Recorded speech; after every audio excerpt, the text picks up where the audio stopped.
Hello नमस्ते and a very good morning to all the notebook ice education for all channel पे आप सभी का स्वागत है। द हिंदू के आज के सेशन के साथ हम हाजिर हो गए हैं इंपॉर्टेंट टॉपिक्स के ऊपर डिस्कस करने के लिए। काफ़ी अच्छा आज का सेशन रहने वाला है क्योंकि आपको अलग अलग सेगमेंट से सारे टॉपिक्स मिलेंगे। सबसे पहले बात की जाएगी कल मोदी 3.0 की। तो शपथ ग्रहण समारोह जो हुआ है, ओथ टेकिंग सेरेमनी हुई है कल मोदी जी की, और क्या उसमें कितने लोग हैं, कितने कैबिनेट मिनिस्टर्स हैं, इनके बारे में हम देखेंगे और किस तरीके से आगे आने वाला 5 साल का टेन्योर रहने वाला है, उसकी दिशा में किस तरीके का काम होने वाला है। अब ये तो कुछ समय के बाद पता चलेगा ही। फिलहाल हम बात करेंगे फ्रंट पेज पे कैबिनेट को लेकर के न्यूज़ आई है तो उसको देखेंगे। उसके बाद में अलग अलग सेगमेंट्स की बात करेंगे। कुछ टॉपिक्स ऐसे हैं जो आपके वनडे एग्जाम्स या फिर स्टेट पीसीएस के लिए बहुत इंपॉर्टेंट है, उसको देखेंगे। साथ के साथ में अष्टमुडी लेक के बारे में एक बहुत ही इंपॉर्टेंट और एक अलग तरीके का जो है केरला गवर्नमेंट ने एग्जाम्पल सेट किया है तो उसको देखेंगे इन्वायरमेंट के लिहाज से। और भी बहुत सारे एडिटोरियल्स हैं आज जिनके ऊपर बातचीत हमें करनी है, लेकिन सबसे पहले हम अपना क्या देखेंगे, हाईलाइट्स। उसके थ्रू हमें पता चलेगा, एक ओवरव्यू मिलेगा कि पूरी क्लास किस डायरेक्शन में जाने वाली है। तो सबसे पहले हाइलाइट्स में देख लेते हैं कि क्या आज का टॉपिक रहने वाला है डिस्कशन का। उसके बाद एक एक करके सभी टॉपिक को इन डिटेल हम डिस्कस करेंगे, ठीक है।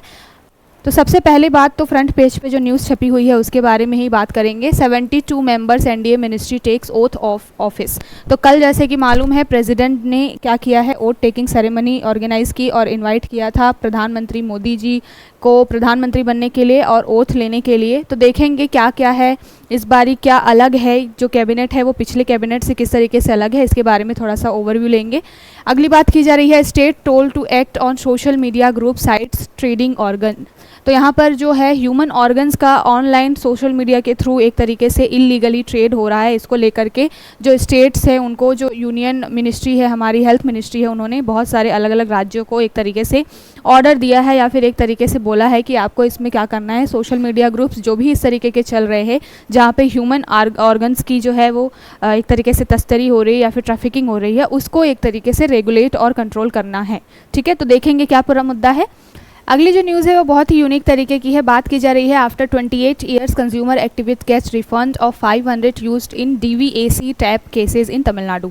तो यहाँ पर एक अलग तरीके का मुद्दा है। बोला जाता है कि अगर आप जस्टिस देने में यानी कि न्याय देने में देरी कर रहे हैं, इसका मतलब ये है कि आप न्याय देने से मना कर रहे हैं। तो इंग्लिश में जिसको बोला जाता है justice delay is justice denies, बिल्कुल उसी की तर्ज पर ये एक तरीके का एग्जाम्पल निकल के आया है। किसी व्यक्ति ने कंज्यूमर ये एक्टिविस्ट हैं एक तरीके से और उपभोक्ता के हक के लिए ये काम करते हैं और इन्होंने 28 ईयर्स अगो यानी कि 28 साल पहले एक मामला दर्ज कराया था। इलेक्ट्रिसिटी डिपार्टमेंट के में एक व्यक्ति था जिसने करप्शन के मांग की थी, जो करप्शन के उसके ऊपर चार्जेस लगे थे और उन्होंने एक तरीके से घूस मांगी थी और उसके खिलाफ में इन व्यक्ति ने काम किया था और एक तरीके से पकड़वाया था उसको। उसके एवज में अब जा कर के जस्टिस मिली है उनको और 500 रुपीज़ का रिफंड जो है वो मिला है। तो बहुत ही 28 साल लग गए ये 500 रुपये उनको वापस मिलने में कोर्ट की तरफ से। तो न्यायपालिका हमारी किस तरीके से ओवरबर्डन चल रही है और जस्टिस कितना लेट हमको मिल रहा है, इसके बारे में ये है। तो देखेंगे क्या पूरा मुद्दा है बहुत अच्छे से। अगली न्यूज़ है the Bareilly cases in a flawed criminal justice system. तो यहाँ पर बात की जा रही है कि 1-1.5 महीने पहले हमने यूपी में एक बरेली में जो है, यूपी का जो बरेली शहर है वहाँ पर हमने एक देखा था कि एक अलग तरीके का मामला निकल के आया था जहाँ पर एक लड़की को, जो बच्ची थी वो महिला थी, वो उनके ऊपर में ये एलिगेशन लगे थे उन्होंने जो व्यक्ति है उसके ऊपर में फॉल्स एलिगेशन लगाए हैं रेप के और उसके बाद में महिला को सज़ा दिया गया था। तो इसको लेकर के एडिटोरियल है जहाँ पर बात की जा रही है कि किस तरीके से जस्टिस सिस्टम में जो है पूरा जो न्यायपालिका है या फिर ये पूरा सिस्टम है उसमें किस तरीके की कमियां हैं कि आपने एक पक्ष को सुना, दूसरे पक्ष को, सभी पक्षों को ध्यान में नहीं रख करके और फिर क्या है एक तरीके से इमोशनल बेसिस पे किसी एक व्यक्ति को आपने अपराधी घोषित कर दिया और किसी एक को सज़ा से बरी कर दिया। तो क्या पूरा मुद्दा है उसको देखेंगे और जुडिशरी में किस तरीके से ये जुडिशियल सिस्टम के ऊपर क्वेश्चन मार्क खड़ा कर रहा है, इसके बारे में बात करेंगे। अगली न्यूज़ है रिकैल्सिट्रेंट जम्मू। तो यहाँ पर इसको देखेंगे। अगली न्यूज़ उसके बाद में आपको मिलेगी नीच के बारे में। यहाँ पर जो ये एडिटोरियल है वो बेसिकली कल हमने बात की थी कि आरबीआई ने रेपो रेट अपना 6.5 ही रखा है इस बार भी। तो इसके बारे में ये एडिटोरियल है कि जो MPC है यानी कि मॉनेटरी पॉलिसी कमेटी है वो रेपो रेट को बनाए रख रही है। लगभग 8 मीटिंग्स उनकी हुई है और कई समयों से यानी कि कई महीनों से जो रेपो रेट है वो 6.5 ही बना हुआ है। बट अभी जो इन्फ्लेशन है वो बहुत बहुत ज़्यादा बढ़ रहा है, तो किस तरीके से पूरी इकोनॉमी को ये 6.5 रेपो रेट जो है 6.5% का रेपो रेट है, किस तरीके से इकोनॉमी को ले करके चलेगा और जितने भी फूड इन्फ्लेशन हो रहे हैं उसको किस तरीके से कंट्रोल किया जाएगा, इसके बारे में एक एडिटोरियल है, तो इसके बारे में बात करेंगे। यहाँ पर नीट के बारे में बात की जा रही है कि नीट में क्या पूरा मामला हुआ है, हम 2 दिनों से इसको डिस्कस कर रहे हैं। थोड़ा सा ओवरव्यू यहाँ पर देखेंगे कि इसमें एडिटर क्या कहना चाह रहे हैं। अगली जो न्यूज़ है वो बाल्टीमोर शिप क्राइसिस के बारे में है। हमने देखा था कि यूएसए में जो एक बहुत बड़ा ब्रिज है जो कि क्या हो गया था, कोलैप्स हो गया था, बहुत ज़्यादा न्यूज़ बनी थी, तो उसके ऊपर में जांच चल रही है, कमेटी बैठी हुई है, तो उसके बारे में आज एडिटोरियल है। यहाँ पर बताया जा रहा है कि किस तरीके से ये जो शिप का कोलैप हुआ है या ब्रिज का कोलैप हुआ है उसकी वजह से इंडिया के ऊपर क्या प्रभाव पड़ने वाला है, तो देखेंगे काफ़ी अच्छे से हम इसको कि क्या पूरा मुद्दा है और इंडिया की बात यहाँ पर कहाँ से आ रही है। ठीक है, अगली बात है underground hydro power station Soviet plan. तो यहाँ पे रशिया एक बहुत अच्छा एग्जांपल सेट करने के लिए जा रहा है। हाइड्रो पावर प्लांट जो है वो ज़मीन की 1000 फीट नीचे गहराई पर वो एक हाइड्रो पावर प्लांट बिठाने का एक तरीके से एक्सपेरिमेंट करने के लिए जा रहा है, तो इसके बारे में देखेंगे। बहुत सारे कंट्रीज़ जो है इससे एग्जाम्पल ले सकते हैं और अपने यहाँ पर भी इस तरीके का सेटअप कर सकते हैं, तो क्या पूरा मुद्दा है उसको देखेंगे। अगली बात जो है वो की जा रही है no review we will look at any new project in Amaravati with a fresh pair of eyes. तो यहाँ पर अमरावती को लेकर के बातचीत की जा रही है, इसको देखेंगे। यहाँ पर ये जो न्यूज़ है ये बेसिकली अष्टमुडी जो लेक है केरला में उसके बारे में बात की जा रही है। बहुत ही इंपॉर्टेंट है ये आज, क्योंकि एक तरीके से इन्वायरमेंट को देखते हुए में केरला गवर्नमेंट ने बहुत अच्छा एग्जाम्पल सेट किया है, तो क्या पूरा मुद्दा है उसको देखेंगे हम, और बहुत सारे स्टेट इससे एक एग्जाम्पल ले सकते हैं, सीख सकते हैं। अगली बात की जा रही है Anamika Rajeev is Navy's first women chopper pilot. तो ये वनडे एग्जाम या फिर पीसीएस एग्जाम के लिहाज से बहुत ही इंपॉर्टेंट है कि इसके बारे में बात की जा रही है। अनामिका राजीव जी के बारे में बात की जा रही है, ये क्या बनी है, तो नेवी की जो फर्स्ट वुमेन चॉपर पायलट बनी है, तो अपने आप में एक तरीके की हिस्ट्री क्रिएट हुई है, इसके बारे में देखेंगे। तो ये पूरी हाईलाइट्स है जिसके ऊपर में हमें चर्चा करनी है। काफ़ी इंपॉर्टेंट जो है वो सेशन रहने वाला है, तो चलिए शुरू कर लेते हैं, एक एक करके सारे टॉपिक्स को देखते हैं। सबसे पहले अगर बात की जाए मोदी 3.0 की, तो यहाँ पर नया जो गवर्नमेंट का टेन्योर है वो शुरू होने के लिए जा रहा है। ठीक है, तो कैबिनेट की कल जो है पूरी शपथ ग्रहण समारोह यानी कि ओथ टेकिंग सेरेमनी थी। लगभग 72 मेंबर्स जो हैं एनडीए के, उन्होंने इस बार क्या किया है, एक तरीके से शपथ ली है। 72 में आपको कैबिनेट मिनिस्टर्स दिखाई देंगे, स्टेट मिनिस्टर्स भी दिखाई देंगे और राज्य मंत्री, ये सारी चीज़ें, सचिव, सेक्रेटरी वगैरह सारी चीज़ों को मिला करके, सभी लोगों को मिला करके लगभग 72 मेंबर्स जो है इस बार क्या रहने वाले हैं, एक तरीके से जो एग्जीक्यूटिव है यानी कि कार्यपालिका है उसका एक हिस्सा रहने वाले हैं। ठीक है, यहाँ पर 2-3 बेसिक चीज़ें होती हैं। सबसे बड़ा अगर बात किया जाए तो पूरा मंत्रिमंडल का ये आपका आकार अगर होगा तो वहाँ पर कैबिनेट जो होता है वो सबसे इम्पॉर्टेंट लेकिन सबसे छोटा ग्रुप होता है। कैबिनेट में सबसे चुनिंदा मंत्री होते हैं, बहुत ही इंपॉर्टेंट, जैसे कि हेल्थ मिनिस्ट्री हो गई, आपकी डिफेंस हो गया, एजुकेशन मिनिस्ट्री हो गई, जितने भी इंपॉर्टेंट मिनिस्टर्स होते हैं वो कैबिनेट में होते हैं। तो बोला जाता है बेसिकली कि जो आपका मंत्रिमंडल है पूरा वो एक तरीके से घर है और कैबिनेट जो है वो उसका किचन है। बहुत ही इंपॉर्टेंट लेकिन छोटा होता है बट बहुत ही ज़्यादा इंपॉर्टेंट होता है, क्योंकि अगर आपको खाना नहीं मिलेगा तो फिर जीवन कैसे चलेगा। घर चाहे कितना भी बड़ा हो, अगर उस घर में किचन ही नहीं है, अगर खाने की व्यवस्था ही नहीं है तो फिर उसमें रहना भी पॉसिबल नहीं है। तो यहाँ पर 72 जो मेंबर्स दिखाई दे रहे हैं ये पूरा का पूरा मंत्रिमंडल है और इसमें कुछ मेंबर्स ऐसे हैं जो कि चुनिंदा मंत्रियों का सेट है जिनको कैबिनेट मिनिस्टर्स बोला जाता है। ठीक है, अभी फिलहाल थोड़ा सा देख लेते हैं कि क्या क्या चीज़ें इस बार की कैबिनेट में अलग हैं, किनको क्या मिनिस्ट्री मिली है, अभी ये अलॉट नहीं है बट सबने एक तरीके से शपथ ले लिया है। पॉलिटी के लिहाज से, जीएस पेपर 2 के लिहाज से ये टॉपिक हम डिस्कस कर रहे हैं। आर्टिकल की अगर बात करें तो कौन सा आर्टिकल है जिसके थ्रू शपथ ली जाती है, तो आर्टिकल 74, आर्टिकल 75 में मंत्रिमंडल के बारे में मेंशन है। यहाँ पर क्या मेंशन है, आर्टिकल 74 और 75 में ये मेंशन है। आर्टिकल 74 कहता है कि राष्ट्रपति की मदद के लिए एक प्रधानमंत्री होंगे, प्रधानमंत्री और मंत्रिमंडल होगा, और आर्टिकल 75 में उन मंत्रिमंडल जो होगा उनके मंत्रियों की नियुक्ति, वेतन और शक्तियों के बारे में चीज़ें मेंशन होती है। ठीक है, तो यहाँ पर 2 आर्टिकल इंपॉर्टेंट है, ध्यान रखिएगा। दूसरी बात यह है कि कौन ऑफर करता है आकर के सरकार बनाने के लिए, तो राष्ट्रपति जो है वो इनवाइट करते हैं। जो भी मेजॉरिटी में जो पार्टी होती है जिसको हाईएस्ट वोट मिले होते हैं, हाईएस्ट सीट मिली होती है, और जो बहुमत को, अभी फिलहाल हमारे यहाँ पे 543 सीट्स के लिए इलेक्शन हुए थे तो 272 जो था वो बहुमत था, एक तरीके से मिड जो होता है half of the total number of seats. तो यहाँ पर जो है 272 जो है वो सीट्स हमें चाहिए थी मेजॉरिटी के लिए। एनडीए जो कोalition है उसके पास में 272 से ज़्यादा सीट्स हैं, इस वजह से उनको गवर्नमेंट बनाने के लिए ऑफर किया है राष्ट्रपति ने। फिलहाल कौन कौन से लोग हैं इस बार शामिल हुए हैं, क्या चीज़ें हैं, थोड़ा सा देख लेते हैं। तो यहाँ जहाँ मैंने बात की 72 मेंबर्स की, इसमें 30 जो है वो आपको कैबिनेट मिनिस्टर दिखाई देंगे। तो मैंने अभी बात की कि 72 तो ये पूरे मिनिस्टर्स हैं, इसमें कैबिनेट मिनिस्टर कितने हैं, 30 जो है वो कैबिनेट मिनिस्टर हैं, जिनको बहुत सारे इंपॉर्टेंट मिनिस्ट्रीज जो हैं वो दी जाएंगी, चाहे वो डिफेंस हो, चाहे वो होम मिनिस्ट्री हो, चाहे वो फाइनेंस हो या फिर एजुकेशन हो। ठीक है, आगे अगर बात की जाए तो इस बार जो कैबिनेट है उसमें लगभग 5 ऐसे व्यक्तियों को शामिल किया गया है जो कि क्या रह चुके हैं, पिछले समय में कहीं ना कहीं से सीएम रह चुके हैं। तो 5 सीएम जो है इस बार जो है वो कैबिनेट में शामिल है, अभी उनके बारे में बात करेंगे हम। उसके बाद में अगर बात की जाए, इस बार जो कैबिनेट है उसमें सभी जातियों को भी एक तरीके से ध्यान में रखा गया है। तो ओबीसी, एसटी, एससी सभी ग्रुप से एक तरीके से मंत्रियों को शामिल किया गया है यहाँ पर। तो आपको दिखाई देगा कि 27 मिनिस्टर जो है वो ओबीसी से हैं, 10 जो है वो एससी से हैं और 5 जो हैं वो एसटी कम्युनिटी से आने वाले मेंबर्स हैं। ठीक है, तो यहाँ पर अगर यहाँ यूपीएससी में तो नहीं, लेकिन स्टेट पीसीएस वगैरह में कई बार इस तरीके के क्वेश्चन बन जाते हैं।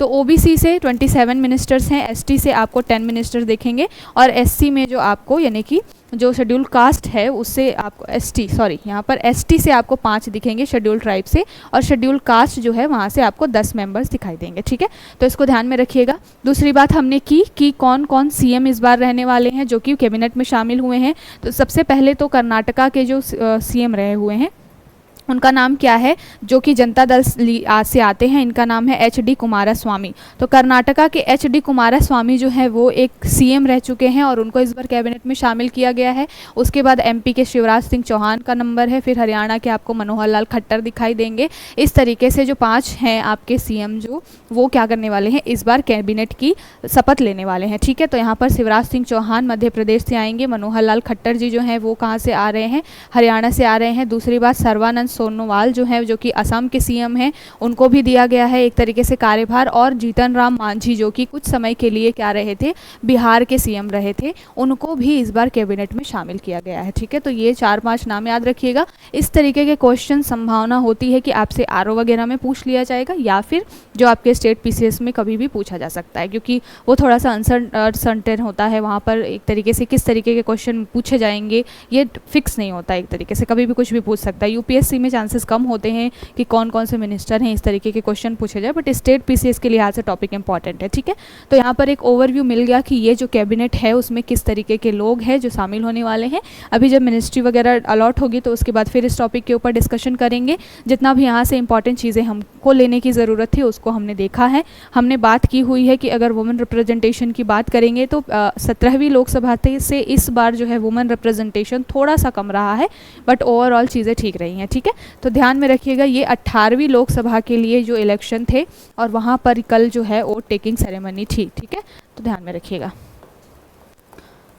चलते हैं आगे, डिस्कस कर लेते हैं। बहुत ही इंपॉर्टेंट है ये जीएस पेपर 3 के लिहाज से। जीएस पेपर 3 में जो साइंस वाला सेक्टर है वहाँ पर ये टॉपिक है बहुत इंपॉर्टेंट। साइंस में भी आपको हेल्थ सेगमेंट से क्वेश्चन बनते हैं और यहाँ पर एक बहुत ही इंपॉर्टेंट टॉपिक है किसका, ह्यूमन से रिलेटेड, ह्यूमन ऑर्गन से रिलेटेड। काफ़ी समय से इस तरीके के केसेस और कंसर्न जो है इंडिया में बने हुए हैं। बात यहाँ पर की जा रही है ह्यूमन ऑर्गन्स की, यानी कि शरीर के अंग जो होते हैं, मानव के शरीर के अंग जो होते हैं, उसको क्या किया जाता है, इलीगली उसका व्यापार किया जाता है कई बार। ठीक है, तो उसको लेकर के अभी नए तरीके की केस निकल के आया है जिसमें यूनियन गवर्नमेंट जो है, हेल्थ डिपार्टमेंट जो है, उन्होंने सभी स्टेट्स को और यूटीज़ को यानी कि यूनियन टेरिटरीज जो है उनको एक तरीके से गाइडलाइन या एडवाइजरी जारी की है कि सोशल मीडिया ग्रुप्स पे अभी क्या हो रहा है, ये ह्यूमन ऑर्गन्स की ट्रेडिंग हो रही है। तो इसको रेगुलेट करने की और ध्यान देने की, इस सारी चीज़ों को रोकने की ज़रूरत है। क्यों रोकने की ज़रूरत है, क्योंकि सोशल मीडिया ग्रुप्स के ऊपर में इस तरीके से लोगों को एक तो ब्रेन वॉशिंग की जा रही है कि सबसे ज़्यादा से ज़्यादा क्या करना चाहिए, ऑर्गन डोनेट करना चाहिए। दूसरी बात यह है कि वहाँ पर बहुत सारे लालच दे करके या फिर गलत तरीके से भी क्या किया जा रहा है, ह्यूमन ट्रैफिकिंग का, ह्यूमन ऑर्गन ट्रैफिकिंग का काम किया जा रहा है सोशल मीडिया के थ्रू। तो इसको ध्यान देते हुए जो हमारी हेल्थ मिनिस्ट्री है उन्होंने एक तरीके से, और यूनियन गवर्नमेंट है, उन्होंने एडवाइजरी जारी की है सभी स्टेट्स को और यूनियन टेरिटरीज को। कौन सा एक्ट है ह्यूमन ट्रैफिकिंग को हमारे यहाँ पे रेगुलेट करने के लिए, ह्यूमन ऑर्गन को रेगुलेट करने के लिए, तो बोला जाता है इस एक्ट का नाम क्या है, थोटा। ठीक है, तो transplantation of human organ and tissue act जो है 1994 का, इसके तहत में सारी चीज़ें जो है हमारे यहाँ पे रेगुलेट होती हैं। जितना भी क्या किस चीज़ से रिलेटेड है, ह्यूमन ऑर्गन से रिलेटेड है, उनसे रिलेटेड जितने भी मामले हैं ये इस छोटा एक्ट के तहत क्या किया जाता है, जो कि 1994 में बना है, इसके तहत रेगुलेट किया जाता है। समय समय पर इसमें क्या किया गया है, अमेंडमेंट्स वगैरह भी किए गए हैं। ठीक है, तो इसको ध्यान में रखिएगा, यहाँ पर क्या बात हो रही है। साथ के साथ में ये बहुत बड़ा कंसर्न है हमारे लिए, क्योंकि इसकी वजह से क्या होता है, बहुत सारे किडनैपिंग के केसेस वगैरह भी इंडिया में आते हैं, क्योंकि ह्यूमन ऑर्गन्स का बहुत ही लाखों में व्यापार होता है। और बहुत ज़्यादा कई बार होता है कि किसी को हार्ट ट्रांसप्लांट की ज़रूरत है, किडनी ट्रांसप्लांट की ज़रूरत है, चीज़ें मिलती नहीं है, तो फिर इलीगली क्या होता है, उसका बहुत ज़्यादा ट्रेड होता है। तो एक बहुत ही इंपॉर्टेंट और क्रूशियल एक तरीके से कंसर्न का टॉपिक रहता है हमेशा ये, और अभी इसमें नई तरीके के गाइडलाइन जारी करने की बात की जा रही है। ठीक है, अगला जो टॉपिक है जीएस पेपर 3 एनवायरनमेंट के लिहाज से एक तरीके का बेस्ट एग्जाम्पल है, किसने सेट किया है, तो ये एग्जाम्पल जो है वो सेट कर रही है केरला गवर्नमेंट। ठीक है, तो केरल जो है या फिर साउथ इंडिया के आप स्टेट्स देखेंगे वो हर मामले में आपको एक स्टेप आगे ही मिलेंगे, चाहे वो एजुकेशन का मामला हो, चाहे वो इंफ्रास्ट्रक्चर डेवलपमेंट का मामला हो, चाहे वो एनवायरनमेंट से रिलेटेड मामला हो। ठीक है, अभी यहाँ पर न्यूज़ क्या निकल के आई है कि जो केरला में अष्टमुडी लेक है, अभी अष्टमुडी लेक की हम लोकेलिटी भी देखेंगे।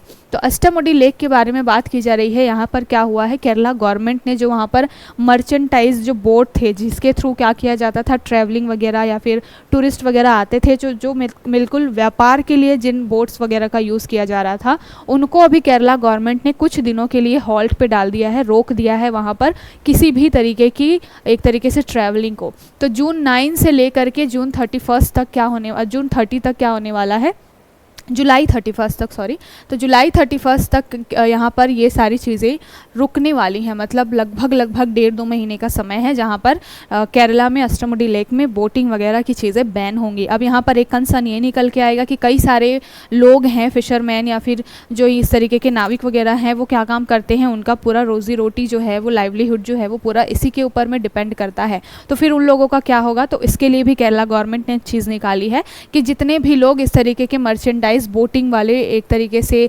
व्यापार में या फिर बिजनेस में इन्वॉल्व हैं, उनको क्या किया जाएगा, केरला गवर्नमेंट के द्वारा फ्री ऑफ कॉस्ट जो राशन वगैरह है वो दिया जाएगा। तो मतलब ये जो समय रहेगा, टेन्योर रहेगा, जिस समय में ये कोई काम नहीं कर पाएंगे, उस समय में भी इनको खाने पीने की कोई समस्या नहीं होगी। इसका इंश्योर करने का काम केरला गवर्नमेंट का है। बट ये मेज़र लिया क्यों जा रहा है, तो ये मेज़र एनवायरनमेंट को ध्यान में रखते हुए लिया जा रहा है।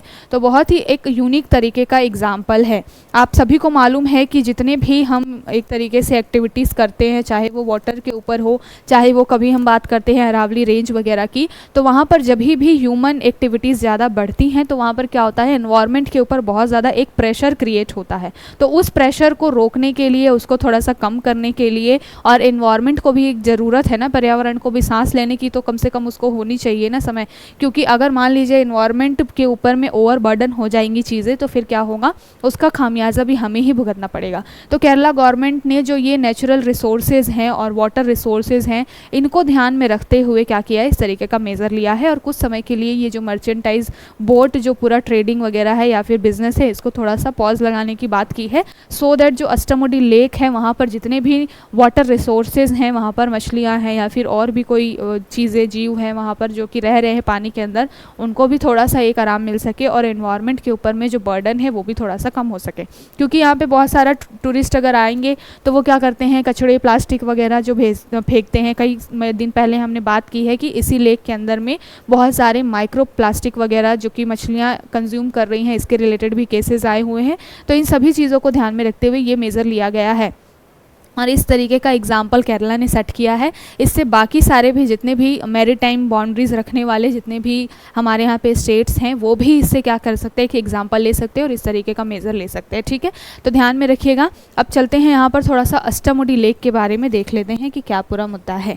तो अष्टमुडी लेक सबसे पहले तो ये याद रखिएगा कि भारत के केरला के कोल्लम ज़िले में आता है और केरला का ये दूसरा सबसे बड़ी एक झील है। ठीक है, तो केरला की दूसरी सबसे बड़ी झील जो है वो कौन है, अष्टमुडी है, ठीक। और यहाँ पर सबसे गहरी भी झील है, ये सबसे गहरी और सबसे बड़ी कोल्लम ज़िले में केरला की ये अष्टमुडी लेक है। इसको जो है यूनेस्को में क्या किया गया है, जो रामसर कन्वेंशन हुआ था ईरान में, उसके तहत जो वेटलैंड भी घोषित किया गया है, ठीक है। तो एक तरीके से ये रामसर साइट भी है इंडिया में अष्टमुडी लेक, इसको भी ध्यान में रखिएगा। और बेसिकली अभी एनवायरनमेंट को ध्यान में रखते हुए यहाँ पर केरला गवर्नमेंट सारे मेजर्स ले रही है। अगर हम बात करें कि इसकी एग्जैक्ट लोकेलिटी कहाँ पर है, तो भारत में दक्षिण पश्चिम भाग जो है वहाँ पर ये स्थित है और लगभग 170 जो वर्ग किलोमीटर यानी कि 170 किलोमीटर स्क्वायर जो है, इतने क्षेत्रफल में ये पूरा फैला हुआ है। इसको 8 भुजाओं वाली झील भी बोला जाता है क्योंकि इसका स्ट्रक्चर इस तरीके से है। अष्टमुडी जो नाम है उसका एक मतलब ये भी है 8 भुजाओं वाली झील, ठीक है। तो इसको भी आपसे एक क्वेश्चन बन सकता है। और अष्टमुडी लेक जो है वो मलयालम में इसका मतलब क्या होता है, 8 शंकु या फिर 8 भुजाओं वाला झील, ठीक है। तो इसको ध्यान में रखिएगा।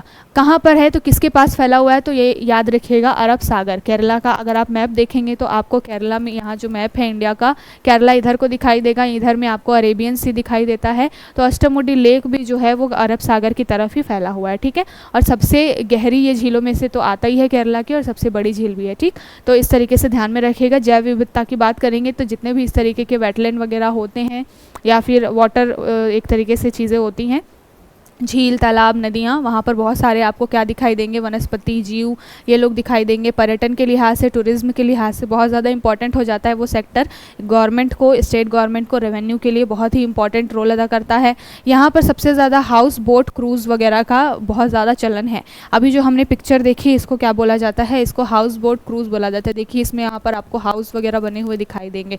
तो टूरिज्म के लिहाज से बहुत ही एक तरीके से सुंदर ये पूरी जगह है और बहुत ज़्यादा ही यूज़फुल है गवर्नमेंट के लिए रेवेन्यू क्रिएट करने के लिए। बट इसको भी नज़रअंदाज करते हुए सबसे पहले इंपॉर्टेंस जो है वहाँ की गवर्नमेंट ने एनवायरनमेंट को दिया है, ये बहुत बड़ा एग्जाम्पल है, ठीक है। तो अष्टमुडी लेक के बारे में याद रखिएगा, पूरा मुद्दा क्या है हमने उसको देखा और रिवाइज भी किया उस टॉपिक को। यहाँ पर सांस्कृतिक आर्थिक महत्व के बारे में बात की जा रही है। अगर पर्यावरणीय चिंता की बात की जाए तो मैंने अभी बात की थी पॉल्यूशन को लेकर के, प्लास्टिक पॉल्यूशन, साथ के साथ में उसका संरक्षण किस तरीके से किया जाए, इसको लेकर के एक तरीके से क्या होता है, चिंता रहती है एनवायरमेंटल। अगर हम बात करें कि SDG जो है हमारा सस्टेनेबल गोल है, उसमें जो SDG 13 है वो किसके बारे में बात करता है, क्लाइमेट चेंज के बारे में बात करता है, ठीक है। और क्लाइमेट चेंज जो है या फिर सेव द एनवायरनमेंट, तो एनवायरनमेंट को साफ़ सुथरा रखना क्लाइमेट से सीधे सीधे रिलेट करता है। और इसकी वजह से ये जो SDG 13 है वो बहुत इंपॉर्टेंट है। और इन्हीं को ध्यान में रखते हुए जिसको हमने गोल रखा हुआ है कि 2030 तक हमें क्या करना है, सारे जो ये SDG गोल है, लगभग 17 SDGs गोल हैं यूनाइटेड नेशन के, इसको हमें अचीव करना है। तो इसके ऊपर में हम भी काम कर रहे हैं, पूरा विश्व काम कर रहा है। इसी दिशा में केरला गवर्नमेंट ने ये क्या लिया है, मेजर लिया है, ठीक है। तो आई होप आपको समझ में आया होगा। अगली बात ये है GS पेपर 2 न्यायपालिका, जुडिशरी से रिलेटेड है ये टॉपिक। यहाँ पर आप एक तरीके से एग्जाम्पल दे सकते हैं जब बात की जाती है जस्टिस डिले की। जस्टिस डिले यानी कि क्या, न्याय देने में देरी, ठीक है। तो यहाँ पर मुद्दा क्या है कि ये जो व्यक्ति हैं इनका नाम है काथिर माथियन, ठीक है। तो काथिर माथियन जो है एक क्या है, कंज्यूमर एक्टिविस्ट है, ठीक। 28 ईयर्स अगो इनके साथ में कुछ ऐसा केस हुआ था। इलेक्ट्रिसिटी डिपार्टमेंट का एक ऑफिशियल थे जिन्होंने इनसे क्या की थी, करप्शन, इनके ऊपर में करप्शन की मांग की थी, एक तरीके से घूस मांगी थी उन्होंने, उससे ब्रेवरी मांगी थी। और फिर क्या हुआ था कि इन्होंने उस व्यक्ति को पकड़वाया था, मामला कोर्ट में गया और ट्रायल चलने में लगभग 28 ईयर्स लग गए। इस बीच में इनने क्या किया था, जिस लिफाफे में बंद करके अपने 500 रुपीज़ दिए थे वो जो है वो सर्कुलेट हो रहा था उस समय में। 28 ईयर्स पहले ये चीज़ें हुई थी तो बहुत बड़ी बात हुई होगी, 500 रुपये भी बहुत बड़े होते थे उस समय में। तो आप देख लीजिए कि ये मुद्दा क्यों इतना ज़्यादा आया है कि अभी ये जो 500 रुपये मिले हैं इनको, वो करेंसी मिली है जो कि हमारे एक तरीके से डिमोनेटाइजेशन जब हुआ है यानी कि नोटबंदी हुई है, उसके पहले जो 100 रुपये के नोट चलते होते थे वो मनी उनको यहाँ पर लिफाफे में बंद करके एक तरीके से गवर्नमेंट के थ्रू आई है, ठीक है। मीन्स कि क्या है, ये जो पैसा है ये पहले ही जुडिशरी से निकल गया था लेकिन इनको पहुँचा कब है, अब जा करके, यानी कि मई मंथ में इनको ये पैसा मिला है। तो 28 ईयर का इतना लंबा गैप और उसके बाद उनको मिले कितने हैं, 500 रुपीज़। इन्होंने बोला है कि मैं इसको बैंक में जा करके एक्सचेंज बिल्कुल भी नहीं कराऊंगा, मैं इसको रखूँगा अपने पास में, सो दैट ये मुझे याद दिलाता रहे कि मैंने जस्टिस के लिए कितना ज़्यादा स्ट्रगल किया है। तो यहाँ पर बात किसके बारे में की जा रही है कि जो हम बात करते हैं हमारे यहाँ न्यायपालिका की, तो हम हमेशा बात करते हैं कि न्यायपालिका यानी जुडिशरी के ऊपर बर्डन बहुत ज़्यादा है, और जुडिशरी के ऊपर बर्डन ज़्यादा होने की वजह से केसेस ट्रायल बेसिस पे चलते रहते हैं और उसका जो है एक तरीके से निपटारा होने में बहुत समय लग जाता है। तो लगभग 28 ईयर्स का समय ये 500 रुपये आने में लग गया है, इसी से इस चीज़ों के बारे में पता चलता है। तो एक तरीके से एग्जाम्पल आप लिख सकते हैं कभी भी आप अगर आंसर राइटिंग में लिखते हैं या फिर आप ऐसे वगैरह लिख रहे हैं, तो वहाँ पर आप ये एग्जाम्पल कोट कर सकते हैं कि रिसेंट में इस तरीके के मामले भी निकल के आए हैं जो दिखाता है कि अभी भी हमारे यहाँ पे न्यायपालिका में कितनी ज़्यादा काम करने की स्कोप है, कितनी ज़्यादा संभावना है। ठीक है, तो आई होप आपको समझ में आ गया होगा क्या पूरा मुद्दा है।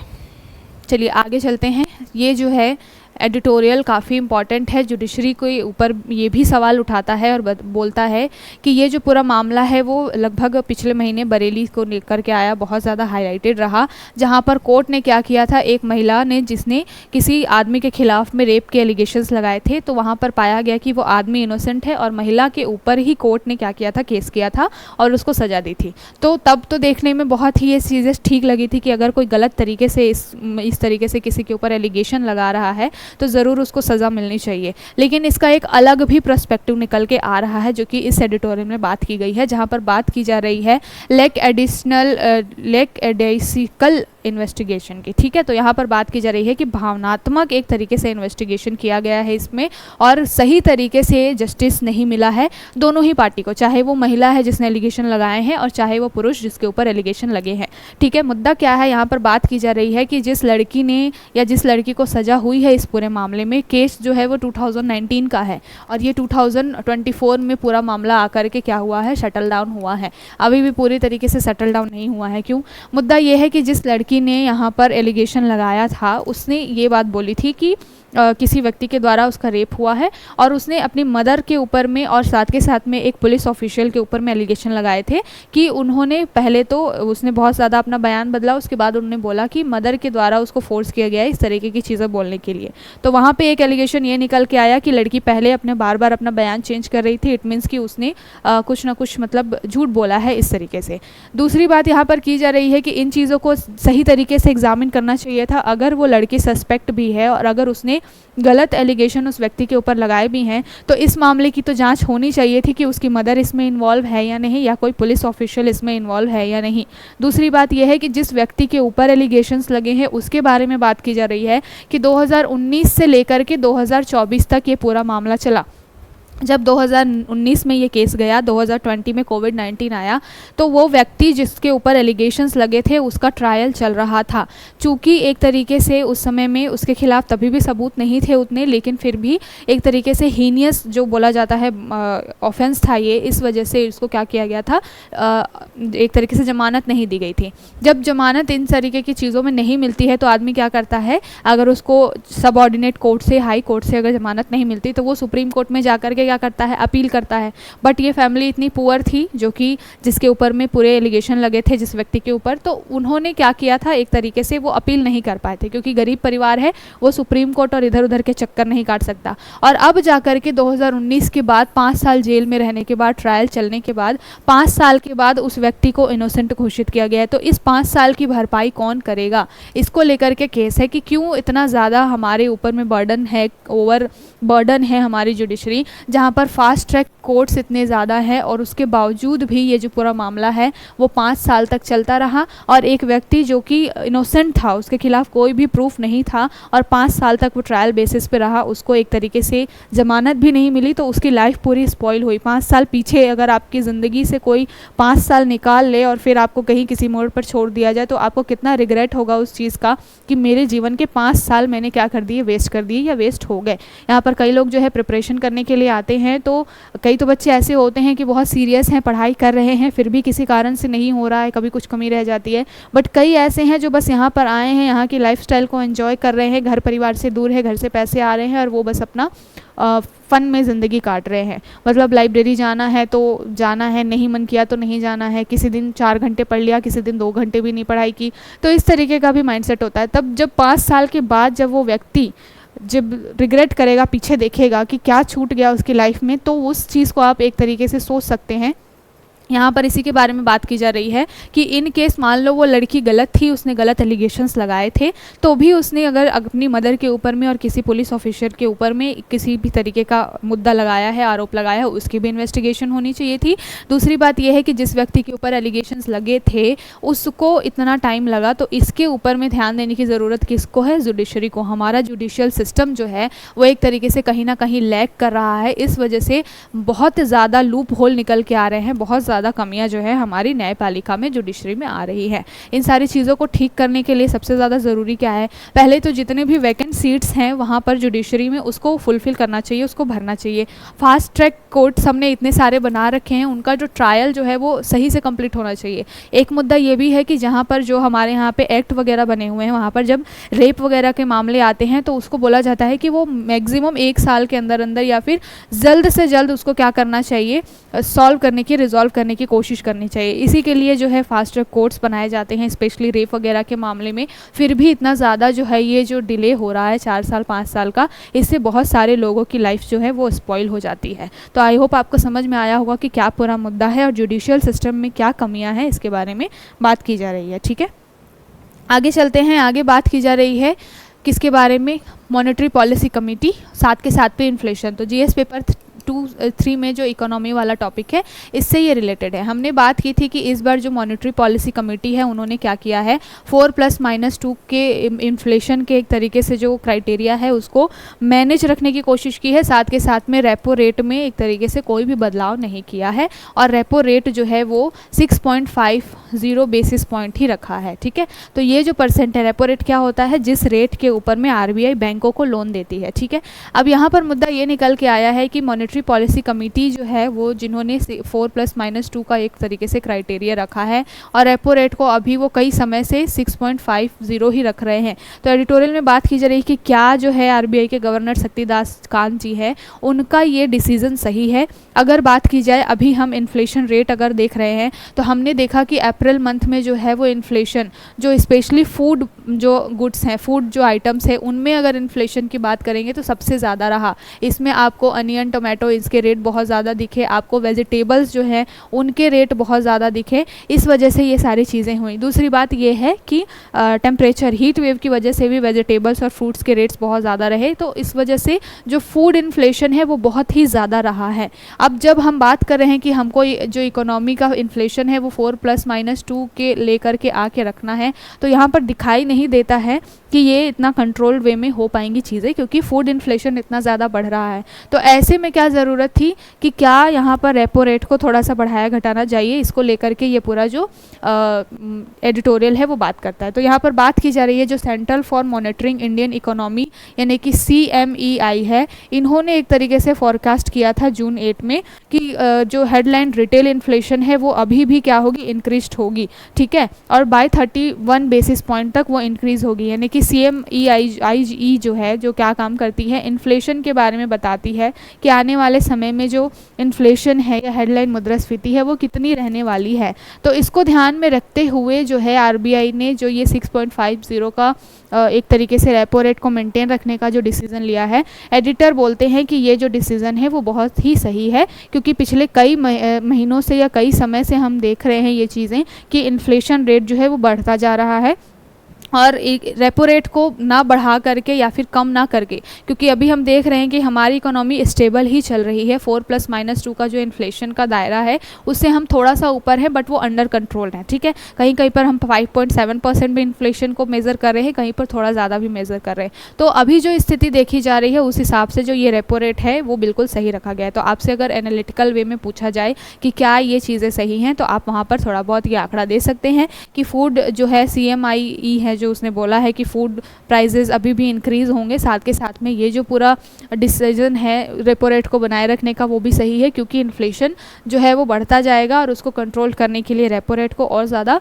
बढ़ाया भी नहीं जा सकता। बढ़ाने घटाने का मतलब क्या है? मान लीजिए अगर रेपो रेट को बढ़ा दिया जाता है, रेपो रेट बढ़ा देने का क्या मतलब है कि ब्याज दरें जो हैं वो और महंगी हो जाएंगी। तो बैंकों को अगर ब्याज दर बहुत ज़्यादा महंगी मिलेंगी या बहुत महंगे रेट्स पर लोन मिलेगा, तो बैंक क्या करेंगे? जो आम जनता है उसको भी महंगे लोन बांटेंगे, तो फिर वहाँ पर क्या होगा कि हो सकता है कि जो इन्वेस्टमेंट है वो कम हो जाए लोगों की, या फिर जो सेविंग्स है वो भी कम हो जाए लोगों की, क्योंकि लोन जो है वो और ज़्यादा महंगा हो जाएगा। दूसरा है कि अगर मान लीजिए रेपो रेट को घटा दिया जाए, रेपो रेट घटा देने का मतलब क्या है कि यहाँ पर 6.5% से थोड़ा कम कर दिया जाएगा, मतलब बैंकों को लोन जो है वो सस्ता मिलेगा। तो वहाँ पर अगर बहुत ज़्यादा लोन सस्ता हो जाएगा तो फिर बैंक भी क्या करेंगे, जो लोग हैं आम जनता है उसको लोन सस्ता बांटेंगे। फिर वहाँ पर एक अलग चीज़ हो जाएगी कि तरलता जो है, लिक्विडिटी है कैश की, वो बहुत ज़्यादा बढ़ जाएगी। और अभी इन्फ्लेशन को ध्यान में रखते हुए बहुत ज़्यादा लिक्विडिटी भी सही नहीं है, क्योंकि अगर लोगों के पास में पैसा बहुत ज़्यादा होगा तो वो चीज़ें फिर खरीदना भी बहुत ज़्यादा करेंगे, और उसकी वजह से डिमांड सप्लाई भी बढ़ जाएगी, और महंगाई भी एक तरीके से बढ़ जाती है जब भी आपके पास में पैसा बहुत ज़्यादा होता है। मतलब कि डिमांड अगर बढ़ जाएगी तो क्या होगा, जो सामने वाला व्यक्ति है वो ज़्यादा से ज़्यादा प्रोडक्शन करेगा और ये सोचेगा कि भैया इस चीज़ की डिमांड बहुत ज़्यादा हो रही है तो क्यों ना मैं इसका रेट थोड़ा सा बढ़ा दूँ, सो दैट क्या होगा कि लोगों को तो खरीदना ही खरीदना है। तो इस तरीके से जो है रेपो रेट बहुत ज़्यादा इकोनॉमी के अंदर में काम करता है। तो अभी इसको 6.50% पे ही रखने का जो डिसीजन है वो सही है। तो आई होप आपको समझ में आ गया होगा कि क्या पूरा मुद्दा है। ठीक है, एक ओवरव्यू आपको मिल गया होगा कि किस तरीके से ये सारी चीज़ें काम करती हैं। चलते हैं आगे। यहाँ पर नीट के बारे में बात की जा रही है। हमने देख लिया है इन सारे न्यूज़ को, बहुत ज़्यादा रिपीट नहीं करेंगे, बस ये बात है यहाँ पर बोला गया है कि जो नीट एग्ज़ाम था अभी लगभग 1500 बच्चे ऐसे हैं जिनके जो रिज़ल्ट है उसमें इरेगुलरिटीज़ देखी गई हैं। और क्यों देखी गई हैं, क्योंकि कई सेंटर्स पे बच्चों को लेट में पेपर मिला है, या फिर कई सेट्स जो है वो थोड़े ईजी रहे हैं और कई सेट हार्ड रहे हैं। तो इसकी वजह से जब नॉर्मलाइजेशन होता है तो वहाँ पर बहुत सारे बच्चों को बहुत ज़्यादा नंबर मिल गए हैं, जिसकी वजह से 720 में लगभग बहुत सारे बच्चों के आपको 718 या फिर 719 इस तरीके से मार्क्स दिखाई देंगे। तो ऑलमोस्ट 99.99% या फिर 100% तक रिजल्ट रहा है बहुत सारे बच्चों का। तो यहाँ पर पूरा मुद्दा जो है वो निकल के आया है कि नीट जो है उसको बने अभी कुछ समय ही हो जाए। एनटीए जो है, पहले जो नीट का एग्ज़ाम है वो स्टेट लेवल पे कराया जाता था, अलग अलग स्टेट्स अपने अपने जो है एग्ज़ाम कराते थे, एम्स वगैरह के लिए अलग से एग्ज़ाम होता था। उन सारे एग्ज़ाम्स को कंबाइन करके जो है सारा अथॉरिटी एनटीए को दिया गया और नीट एग्ज़ाम एक तरीके से आया। अभी उसको डेकेड्स भी कंप्लीट नहीं हुए हैं और इतनी सारी कमियां जो है वो निकल के आ रही है। जब यही इस बार का 2024 का एग्ज़ाम था तो न्यूज़ निकल करके आए थे कि पटना में जो नीट का पेपर है वो लीक हो गया है। इसके साथ साथ ये जो अभी पेपर चेकिंग में कई सारी चीज़ें निकल के आई हैं। नीट के जो एक तरीके से एनटीए के ऑफिशियल हैं, इन्होंने बोला है कि वो री एग्ज़ाम नहीं कराएंगे, री चेकिंग ज़रूर हो सकती है अगर केवल और केवल उन बच्चों की जिनके रिज़ल्ट में थोड़ी सी कमियाँ देखी गई हैं। तो इस तरीके से ये जो पूरा मुद्दा है वो पूरा बहुत ज़्यादा हाईलाइटेड हुआ है। अभी आज के ही न्यूज़पेपर में दिया था, राहुल गांधी ने बोला था कि वो एंड तक इस टॉपिक के ऊपर में सपोर्ट करेंगे, क्योंकि ये जो पूरा मुद्दा है वो स्टूडेंट से रिलेटेड है, स्टूडेंट का भविष्य डिपेंड करता है। कई सारे अभी रिसेंट में ही इन 3-4 दिनों में हमने बहुत सारे जो है बच्चों के सुसाइड के केसेस देखे हैं फिर से, क्योंकि रिजल्ट में कई सारे बच्चे पास नहीं हो पाए हैं, नॉर्मलाइजेशन में कई सारे बच्चे फेल भी हो गए हैं, -20 भी किसी बच्चे का आया हुआ है। तो इस तरीके से नॉर्मलाइजेशन वाला जो फैक्टर है वो कहीं ना कहीं काम करता है, तो उसकी वजह से भी कई सारे बच्चे जो हैं वो फेल हो जाते हैं। इस वजह से क्या है, बच्चों में एक तरीके से सुसाइड की टेंडेंसी भी बढ़ रही है। लगभग 23 लाख बच्चों ने एग्ज़ाम दिया था, तो कोई छोटा नंबर तो ये है नहीं, बहुत बड़ा नंबर है। अभी आज जेई का भी रिजल्ट निकल के आया है, कल ही निकल के आया है, लगभग 48,000 बच्चे जो हैं वो क्वालिफाई हुए हैं। आई होप कि अब उसमें कोई सारी इस तरीके की कमियां निकल के नहीं आए, क्योंकि बच्चे जो हैं वो एक तरीके से 11-12th के लेवल पे होते हैं, बहुत छोटे होते हैं। हम आप जैसे इतने भी मेंटली स्ट्रांग नहीं होते हैं वो कि इन सारी चीज़ों को एक तरीके से झेल जाएँ। उनके ऊपर फैमिली का प्रेशर ऑलरेडी होता है, फैमिली ही डाल के रखती है तुम्हें इंजीनियर बनना है, डॉक्टर बनना है। आजकल कोचिंग सिस्टम इतना वो हो गया है कि आपको दिमाग पर बिल्कुल प्रेशराइज कर दिया जाता है। कोटा में तो कई सारे ऐसे केसेस निकल के आए हैं। तो बच्चों की भविष्य फ्यूचर तो डिपेंड करता ही करता है, उनकी मेंटल जो स्टेबिलिटी है वो भी बहुत ज़्यादा इन रिजल्ट्स के ऊपर में डिपेंड करती है। तो इसको ध्यान में रखते हुए अभी पूरा जो पैनल सेटअप हुआ है, देखते हैं इसके बारे में क्या चीज़ें निकल करके आएंगी। अगली बात जो है वो जीएस पेपर 3 इकोनॉमी से ही रिलेटेड है। यहाँ पर बात तो यूएसए के बारे में की जा रही है, लेकिन वो इंडिया से किस तरीके से रिलेटेड है इसके बारे में बात की जा रही है। तो यहाँ पर मुद्दा क्या है, the Baltimore ship accident the high stakes for India. यहाँ पर हमने देखा था कुछ महीनों पहले कि यूनाइटेड स्टेट जो है वहाँ पर जो है बाल्टीमोर जो ब्रिज है वो कोलैब हो गया था। कोलैप्स होने की वजह से वहाँ पर एक शिप जो है बेसिकली उसे टकरा गया था और उसकी वजह से जो ब्रिज है वो कोलैप्स हुआ था। और 1989 के बाद में बोला जा रहा था कि 1989 के बाद यूएसए में इस तरीके का कोई बड़ा हादसा हुआ है। तो काफ़ी ज़्यादा हाईलाइटेड रहा, न्यूज़ में रहा। लेकिन यहाँ पर बात किसके बारे में की जा रही है, ये पूरा मुद्दा तो यूएसए का था, फिर यहाँ पर इंडिया के बारे में बात क्यों की जा रही है, तो इस एडिटोरियल में एक अलग आपको एक्सपेक्ट देखने को मिलेगा। अभी जो ये पूरा मुद्दा था, इसकी वजह से पैनल बैठी हुई है जो कि ये देख रही है कि किस वजह से ये जो एक्सीडेंट हुआ था। ठीक है, तो यहाँ पर दो चीज़ें निकल के आ रही हैं। पहली बात तो ये कि जो ये शिप को चला रहे थे वो कौन थे, उनमें मेंबर्स जो थे वो इंडियन थे। दूसरी बात ये है कि अगर हम यहाँ पर आंकड़ा भी दिया गया है कि अगर ग्लोबल लेवल पे बात किया जाए कि हम बात करें अगर मेरीन एक तरीके से इंश्योरेंस पे आउट की, तो आपको दिखाई देगा कि सबसे ज़्यादा लगभग 1.5 बिलियन से भी डॉलर से भी ज़्यादा का एक तरीके से रेमिटेंस जो है हमारे यहाँ पे जो ये फिशरमैन निकाल करके या फिर ये जो शिपमैन होते हैं वो सारे निकाल करके लेके आते हैं। मतलब कि ये कहने का मतलब है कि ओवरऑल वर्ल्ड में जितने भी बड़ी बड़ी कार्गो या फिर शिप चल रही हैं उसमें ज़्यादा से ज़्यादा नंबर में आपको इंडियन जो हैं वो दिखाई देंगे कि वो पूरे शिप्स को रन कर रहे हैं। अब चूँकि यहाँ पर जो यूएसए में केस निकल के आया है बाल्टीमोर वाला, उसमें भी इंडियन मेंबर्स ही शामिल थे, तो यहाँ पर मुद्दा निकल के आया है कि जिस समय अगर ये जो पैनल है, जो टीम है, कमेटी है, वो जाँच कर रही है, अगर उन्होंने ये पाया कि इंडिया के जो लोग थे जो कि उसको रन कर रहे थे उनकी वजह से ये पूरा एक्सीडेंट हुआ है, तो इसकी वजह से क्या होगा, इंडिया की एक तरीके से बदनामी होगी पहली बात तो, और फिर जितना भी रेमिटेंस वगैरह इनके थ्रू आता है क्योंकि इनको फिर आगे चल करके काम नहीं मिलेगा वर्ल्ड वाइड, तो फिर क्या होगा, इंडिया को एक तरीके से जीडीपी का लॉस भी होने वाला है। ठीक है, इसको ध्यान में रखते हुए ये पूरी जो न्यूज़ है वो आई है। तो आई होप आपको एक ओवरव्यू मिल गया होगा कि क्या पूरा मुद्दा है। अब मान लीजिए कि इतने बड़े लेवल पे अगर रेमिटेंस वगैरह आ रहा है इंडिया के लिए इस सेक्टर से बेसिकली, जहाँ पर वर्ल्ड वाइड जो है वो बड़े बड़े शिप और कार्गो इंडिया के लोग रन कर रहे हैं, और इस तरीके का कोई भी मुद्दा निकल के आता है जहाँ पर ये अगर प्रूफ हो जाता है कि इंडियन जो लोग थे और जो वो शिप को रन कर रहे थे उनकी वजह से ये ब्रिज कोलैप्स हुआ है, तो फिर इंडिया के लिए ये बहुत अच्छी बात नहीं है, इंडिया की इकोनॉमी को भी इससे बहुत ज़्यादा लॉस होगा। ठीक है, तो ये एक अलग एक्सपेक्ट है, इसको लेकर के देखते हैं अभी जो पैनल आएगा उसमें जब चीज़ें निकल के आएंगी तो फिर से ये टॉपिक आएगा, फिर उसको डिटेल में डिस्कस करेंगे। अगली बात की जा रही है रशिया से रिलेटेड है और काफ़ी अच्छा है ये टॉपिक। जीएस पेपर 3 में ही आपको एक तरीके से बात की जा रही है किसके रिलेटेड है, अगर इंफ्रास्ट्रक्चर डेवलपमेंट की बात करें और इकोनॉमी में आप जब पावर जनरेशन की बात करते हैं तो उससे रिलेटेड है। हम सबको मालूम है कि इंडिया ने टारगेट रखा हुआ है का 2070 तक नेट ज़ीरो एमिशन का, साथ के साथ में हमारे पास में 500 गीगावाट तक रिन्यूएबल एनर्जी का भी टारगेट है। ठीक है, तो इसको ध्यान में रखते हुए अभी हम ज़्यादा से ज़्यादा किसके ऊपर फोकस दे रहे हैं, रिन्यूएबल एनर्जी यानी कि सोलर एनर्जी पावर, जो विंड है, हाइड्रो पावर है यानी कि पानी से विद्युत बनाने की, इलेक्ट्रिसिटी जनरेट करने की, जितने भी काम हैं उसके ऊपर हम भी फोकस कर रहे हैं। अभी मुद्दा एग्जाम्पल कहाँ से निकल के आया है, सोवियत से। ठीक है, यानी कि रशिया जो है वो एक तरीके का नया जो है एक्सपेरिमेंट करने के लिए जा रहा है किस फील्ड में, अंडरग्राउंड हाइड्रो पावर के फील्ड में। यहाँ पर बोला गया है कि रशिया जो है वो अंडरग्राउंड लगभग 1000 फीट की गहराई पर एक तरीके से हाइड्रो पावर प्रोजेक्ट बिठाने जा रहा है। यहाँ पर क्या होगा, बेसिकली वो यूज़ किसका करने वाले हैं, जो भी इनके पास में ऊंचे ऊंचे झरने हैं इन सब का यूज़ वो क्या करने वाले हैं, इलेक्ट्रिसिटी जनरेट करने के लिए करने वाले हैं। ऐसा ये क्यों करना चाहते हैं, क्योंकि ऑलरेडी बहुत सारे जैसे कि हमारे यहाँ पे नदियाँ होती है जहाँ पर बांध वगैरह बना करके हम इलेक्ट्रिसिटी जनरेट करने का काम करते हैं, टरबाइन वगैरह घुमा करके, बट रशिया ये गहराई के ऊपर में अंडरग्राउंड जा करके ये चीज़ें क्यों कर रहा है, तो यहाँ पर इन्होंने बोला है कि अगर हम 800 से 1000 मीटर की गहराई पर इस तरीके का हाइड्रो पावर प्रोजेक्ट बैठाते हैं तो इसका फ़ायदा ये है कि अगर मान लीजिए ऊपर से पानी कम भी गिर रहा है तो भी अगर वो इतनी ज़्यादा गहराई में गिरता है और इतनी ज़्यादा हाइट से गिर रहा है तो क्या होगा, बहुत कम मात्रा में अगर पानी है तो भी क्या हो सकती है, टरबाइन जो है वो घूमने में एक तरीके से सक्सेसफुल हो जाएगा। और जब भी हाइड्रो पावर प्रोजेक्ट के थ्रू जो इलेक्ट्रिसिटी जनरेट की जाती है तो बेसिकली रोल जो होता है वो टरबाइन का ही होता है। आपने साइंस में पढ़ा होगा 10th-12th में, अगर किसी का साइंस बैकग्राउंड है, कि जब टरबाइन घूमती है तो उससे एक तरीके की इलेक्ट्रिसिटी निकलती है और उसी से जो एनर्जी निकलती है उसी से फिर इलेक्ट्रिसिटी जनरेट होता है। ठीक है, तो इसको ध्यान में रखते हुए एक तरीके से रशिया ने क्या किया है, एक्सपेरिमेंट किया है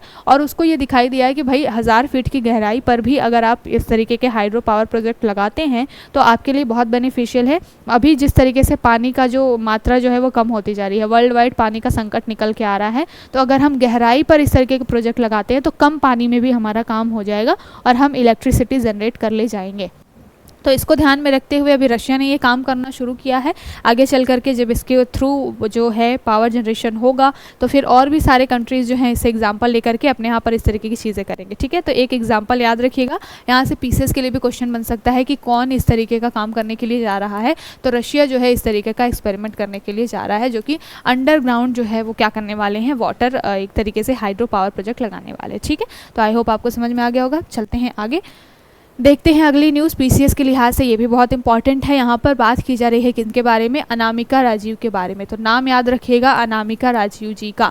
अनामिका राजीव जो है वो किस सेक्टर से आती हैं, तो बिल्कुल ये नेवी की एक तरीके से ऑफिसर है। और अनामिका राजीव जो है वो फर्स्ट वुमन बन गई हैं नेवी की जो कि हेलीकॉप्टर रन करने वाली हैं। ठीक है, तो याद रखिएगा जो चॉपर है वो एक तरीके से रन करने वाली ये पहली चॉपर पायलट बनने वाली हैं, फर्स्ट वुमन चॉपर पायलट। ठीक है, अनामिका राजीव। तो अभी जो है यहाँ पर एक तरीके से जो अवार्ड वगैरह दिए जाते हैं या फिर मेडल्स वगैरह दिए जाते हैं तो वो सेरेमनी रखी गई थी जिसमें 21 जो ऑफिसर्स हैं नेवी के उनको एक तरीके से गोल्डन विंग अवार्ड दिया गया है और उसमें अनामिका राजीव जी का भी नाम है और ये बन गई हैं क्या, फर्स्ट वुमेन चॉपर पायलट। ठीक है, याद रखिएगा, पीसीएस में पूछा जा सकता है इसके बारे में।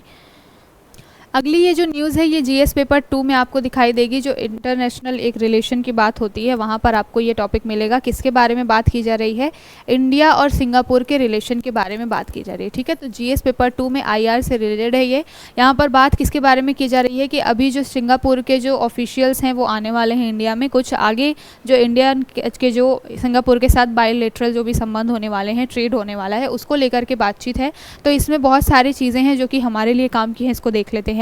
सबसे पहले तो सिंगापुर के ये जो एक तरीके से क्या हैं, फॉरेन मिनिस्टर हैं, तो उन्होंने एक तरीके से कांग्रेचुलेट किया है इंडिया को और उन्होंने बोला है कि अभी जो है नरेंद्र मोदी जवाहरलाल नेहरू के बाद में ऐसे व्यक्ति हो गए हैं जो कि क्या होने वाले हैं, तीसरी बार जो है अपना कार्यकाल पूरा संभालने के लिए जा रहे हैं। तो एक तरीके से इंडियन पूरी डेमोक्रेसी या इंडियन इकोनॉमी में एक तरीके से बहुत ही अच्छी बात है ये, क्योंकि पिछले 10 सालों में इनके अकॉर्डिंग जो है मोदी गवर्नमेंट में काफ़ी अच्छे एक तरीके से रिलेशन रहे हैं सभी भी देशों के साथ के साथ में इकोनॉमिक जो स्टेबिलिटी है वो ज़्यादा आती है, क्योंकि जाहिर सी बात है जब एक स्ट्रॉन्ग पॉलिटिशियन होता है जो देश को रिप्रेजेंट करता है तो वो सारी चीज़ें आती हैं। तो इसके बारे में बात करते हुए सिंगापुर के जो ये ऑफिशियल हैं उन्होंने कई सारी चीज़ों के ऊपर में बात की है। सबसे पहले तो यहाँ पर बात की गई है किसके बारे में, यहाँ पर बात की गई है कि 2018 के बाद से जो सिंगापुर में जो FDI है, 2018 से पहले सिंगापुर से FDI इंडिया में बहुत ज़्यादा आता था। जब हम FDI इन्वेस्टमेंट की बात करते थे, इंडेक्स की बात करते थे, तो वहाँ पर सिंगापुर जो है वो थोड़ा टॉप पे ही दिखाई देता था। लेकिन 2018 के बाद से इसमें लगभग 30% की क्या है गिरावट आई है। तो इसके बारे में बात करते हुए उन्होंने बोला है कि इन सारी चीज़ों को थोड़ा सा हम देखने का काम करेंगे, ठीक करने का काम करेंगे, सो दैट पहले की तरह ही इंडिया और जो सिंगापुर है उसके रिलेशन एक तरीके से क्या हो सके, स्ट्रॉन्ग हो सके। दूसरी बात यहाँ पर की जा रही है कि जब बात आती है USA और चाइना के बारे में, तो जैसे कि हम जानते हैं कि USA और चाइना के बीच में कॉन्फ्लिक्ट बहुत ज़्यादा बढ़ रहा है और इसकी वजह से पूरा जो विश्व है उसके कई सारे देश हैं उनके ऊपर इम्पैक्ट आता है, चाहे वो टैरिफ को लेकर के हो, चाहे वो जितने भी अनसर्टेनिटी होती है। यहाँ पर अगर चाइना की बात करेंगे तो साउथ चाइना सी में फिर चाइना क्या करेगा, अपना एक प्रभुत्व जमाने की कोशिश करेगा, क्योंकि ओवरऑल वर्ल्ड से उसको समय समय पर एक जगह से दूसरी जगह से बाइकॉट ही मिलता है। इस वजह से वो जो साउथ चाइना वाला, अभी हम मैप के थ्रू भी देखेंगे तो साउथ चाइना सी वाला जो पूरा एरिया है वहाँ पर जो है चाइना अपना प्रभुत्व जमाने की कोशिश करता है। और ये जो सिंगापुर है आपको हमारे यहाँ पर इसी एरिया में दिखाई देगा, अभी मैप के थ्रू हम देखेंगे। तो इस वजह से कंसर्न जो है USA और चाइना के संबंधों के खराब होने की वजह से वो सिंगापुर के ऊपर है, एक डर है और कहीं ना कहीं उसमें सिंगापुर को ऐसा लगता है कि इंडिया जो है उसकी एक तरीके से हेल्प कर सकता है इन सारी चीज़ों को टैकल डाउन करने में। ठीक है, दूसरी बात यह है कि यहाँ पर बात की गई है हमारे सिंगापुर के साथ रिलेशन की अगर बात करें तो लगभग 30 साल से यहाँ पर एक जो है यूनिलैटरल जो है एक तरीके से बायलैटरल जो है हम क्या करते हैं, एक युद्धाभ्यास जो है वो सिंगापुर के साथ करते हैं। ठीक है, उसका नाम क्या है, पहली बात तो ये, तो 1994 से ही हमने सिम्बैक्स जो है वो चालू किया हुआ है जिसमें कि इंडिया और कौन कौन आता है, इंडिया के साथ साथ सिंगापुर आता है। ठीक है, तो इंडिया और सिंगापुर के बीच में ये जो एक तरीके से मल्टीलैटरल या फिर बायलैटरल जो है एक्सरसाइज होता है मैरीटाइम टाइम के क्षेत्र में, ठीक है। अब यहाँ पर समुद्री जब युद्धाभ्यास किया जाता है तो ये युद्धाभ्यास कहाँ पर किया जा रहा है, स्ट्रेट ऑफ मलक्का में, है ना। तो मलक्का जल संधि जो है वो भी साउथ चाइना सी के अंदर ही आती है। तो यहाँ पर बात की गई है कि जो चाइना और यूएसए के बीच में एक तरीके से हमेशा कॉन्फ्लिक्ट रहता है, साथ के साथ में चाइना जो है अपना प्रभुत्व जमाने की कोशिश कर रहा है। इसको देखते हुए सिंगापुर एक छोटी कंट्री है, उसमें कहीं ना कहीं उसको ये चीज़ का डर है कि आकर के चाइना भी वहाँ पर क्या कर सकता है, उसके आसपास के एरियाज़ को ऑक्यूपाई कर सकता है। लेकिन एक इंडिया को वे फॉरवर्ड के रूप में, एक अपना एक दोस्त के रूप में देखते हुए यहाँ पर बात की गई है इन ऑफिशियल्स के द्वारा कि 30 साल से जो हम ये सिम्बेक्स का युद्धाभ्यास कर रहे हैं साउथ चाइना सी के अंदर ही और स्ट्रेट ऑफ मलक्का के आसपास, इससे क्या होगा, हमारी जो मजबूती है वो थोड़ी सी और ज़्यादा होगी, एक तरीके से स्ट्रेंथन होगा पूरा हमारा जो मैरीटाइम सिक्योरिटी है, और इसका आगे चल के क्या होने वाला है, फ़ायदा होने वाला है। दूसरी बात है, यहाँ पर बात की जा रही है अमरावती के बारे में, अमरावती कैपिटल के बारे में यहाँ पर क्यों बात की जा रही है, क्योंकि 2019 में आंध्र प्रदेश ने क्या किया था, अमरावती को अपना कैपिटल बनाने के लिए, जो कि आंध्र प्रदेश की कैपिटल होने वाली है, उसको बनाने के लिए एक तरीके से नए कानून बनाए थे। और 2019 में सिंगापुर जो था वो अमरावती को डेवलप करने के लिए बहुत ज़्यादा इन्वेस्टमेंट दे रहा था। लेकिन कुछ कारणों से क्या हो गया कि वहाँ पर जो नई गवर्नमेंट आई फिर उन्होंने उन सारी चीज़ों को थोड़ा सा कम कर दिया और की वजह से सिंगापुर के साथ में जो रिलेशन है वो ख़राब हुए। और 2019 में अमरावती कैपिटल के डेवलपमेंट और इन्वेस्टमेंट को लेकर के सिंगापुर और इंडिया के बीच में चीज़ें थोड़ी सी ख़राब हो गई थी। तो उसको अब किस तरीके से देखा जा रहा है कि आगे चल के किस तरीके से चीज़ें होंगी, क्योंकि अब जो एनडीए गवर्नमेंट है उनके कोalition के साथ में चंद्रबाबू नायडू जो है वो सीएम बनने वाले हैं आंध्र प्रदेश के। तो यहाँ पर जो है मोदी की गवर्नमेंट रहेगी, साथ के साथ उन्हीं के कोalition की जो एक पार्टी है उनका सीएम जो है अमरावती में होने वाला है। और यहाँ पे इन्वेस्टमेंट किसके द्वारा किया जा रहा है, सिंगापुर के द्वारा किया जा रहा है। तो ये चीज़ें फिर से किस तरीके से रीस्टार्ट होंगी इसके बारे में अभी देखा जाएगा। इन्होंने बोला है कि इसके ऊपर हम सोचेंगे और फिर आगे चल करके बात की जाएगी। दूसरी बात यह है कि इंडिया जो है वो RCEP से बाहर हो गया है, ठीक है, रीजनल कॉम्प्रिहेंशन इकोनॉमिक पार्टनरशिप है, इससे 2019 में ही इंडिया जो है वो बाहर हो गया था। ये RCEP क्या है, RCEP जो रीजनल कॉम्प्रिहेंशन इकोनॉमिक पार्टनरशिप का मतलब क्या है कि आसपास के जितने भी एरियाज़ थे इस ग्रुप के उनके बीच में जो ट्रेड वगैरह है वो थोड़ा सा आसान हो जाए और टैरिफ वगैरह है कम हो जाए, इसको लेकर के जिस तरीके से हम फ्री ट्रेड एग्रीमेंट करते हैं बिल्कुल उसी तरीके का ये भी था। यहाँ से इंडिया क्यों बाहर हो गया था, क्योंकि इंडिया के ऊपर समय समय पर ये चीज़ें दबाव बनाया जा रहा था कि इंडिया क्या करे, अपने यहाँ पर जितने भी प्रोडक्ट्स हैं, चाहे वो मिल्क प्रोडक्ट्स हैं, डेयरी प्रोडक्ट्स वगैरह हैं, साथ के साथ में एग्रीकल्चरल जो भी प्रोडक्ट्स हैं उनको थोड़ा सा क्या कर दे, कीमतों को बहुत ज़्यादा उनके हमारे यहाँ के जो किसान हैं उनको बहुत ज़्यादा सब्सिडी मिलती है, जो मुद्दा हमने WTO में भी देखा है। तो RCEP से इंडिया के निकलने का मुद्दा यही था कि यहाँ पर इनको प्रेशर किया जा रहा था इंडिया को कि वो क्या करे, अपने जो घरेलू प्रोडक्ट्स हैं उनको थोड़ा सा महंगा कर दे, सो दैट बाकी सारे कंट्रीज़ हैं उनको अपना प्रोडक्ट बेचने का एक तरीके से इंडिया के अंदर में एक तरीके से क्या मिल जाए, एक्सेस मिल जाए।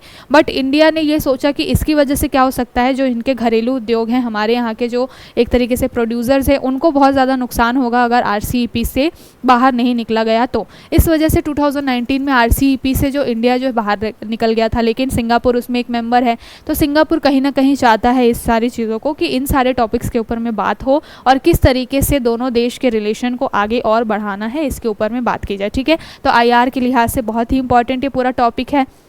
आगे अभी हम बात करें कि आसियान में भी मेंबर है ये, तो यहाँ पर अगर सिंगापुर के साथ रिलेशन हमारे अच्छे होते हैं तो काफ़ी अलग अलग सेक्टर्स में हमारे क्या हो सकते हैं, एक तरीके से हित जुड़े हुए हैं और इंडिया सिंगापुर के साथ मिलकर के काम बहुत अच्छा कर सकता है। अगर हम बात करें अमरावती की, अगर हम बात करें RCEP की, अगर हम बात कर रहे हैं आसियान की, और अगर हम बात कर रहे हैं सिम्बेक्स युद्धाभ्यास की, ठीक है। तो पहले हम देख लेते हैं कि सिम्बेक्स युद्धाभ्यास जो लगभग 30 सालों से हो रहा है इंडिया और सिंगापुर के बीच में, तो इसको देख लेते हैं स्ट्रेट ऑफ मलक्का के थ्रू कि कहाँ पर ये पूरा है। तो यहाँ पर आपको दिखाई दे रहा होगा, इधर में आपको इंडिया दिखाई देगा, ये अंडमान सी है, और यहाँ पर ये जो आपको कंट्रीज़ दिखाई दे रही हैं साउंड जो आपको एशिया, दक्षिण एशिया में ये जो सारी कंट्रीज़ दिखाई दे रही हैं छोटी छोटी, ये पूरा आपके कौन से एरिया में है, साउथ चाइनीज़ वाला जो सी है वहाँ पर आते हैं। यहाँ पर आपको दिख रहा है मलेशिया, यहाँ पर दिख रहा है आपको इंडोनेशिया, ठीक है। तो इंडोनेशिया का ये सुमात्रा द्वीप है और इसी के बीच में आपको स्ट्रेट ऑफ मलक्का दिखाई देता है और यहीं पर आपको सिंगापुर भी दिखाई देगा।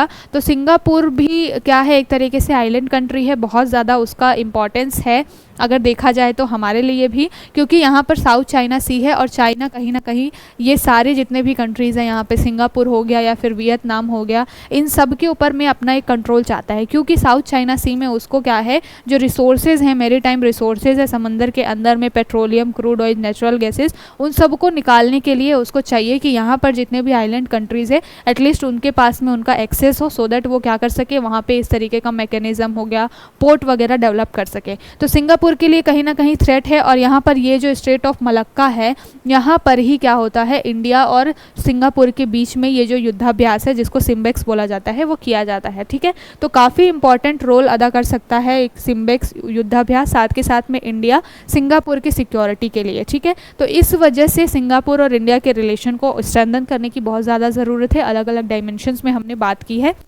सारे टॉपिक्स के ऊपर में। ठीक है, तो आई होप आपको सारे चीज़ें क्लियर हो गई होंगी। जितने भी टॉपिक्स थे उसको काफ़ी अच्छे से हमने क्या किया है, यहाँ पर डिस्कस किया है। ठीक है, जितने भी टॉपिक्स में आपको वहाँ पर एक डीप एनालिसिस या फिर एक अच्छे ओवरव्यू की ज़रूरत थी, मैंने उन सभी को डिस्कस किया हुआ है। आई होप आपको आज का सेशन अच्छा लगा होगा, जो भी टॉपिक्स थे उसको अच्छे से डिस्कस किया है। कल फिर मिलेंगे नए टॉपिक्स के साथ में, तब तक के लिए अपना ध्यान रखिए, अच्छे से पढ़ाई करते रहिए और अपने साथ साथ हमारा भी थोड़ा सा मोटिवेशन बढ़ाने के लिए हमारे जो नोटबुक आइस चैनल है उसको ज़्यादा से ज़्यादा लाइक करिए, शेयर करिए, सब्सक्राइब करिए। तब तक के लिए बाय बाय, शुक्रिया, टेक केयर, कल फिर मिलेंगे।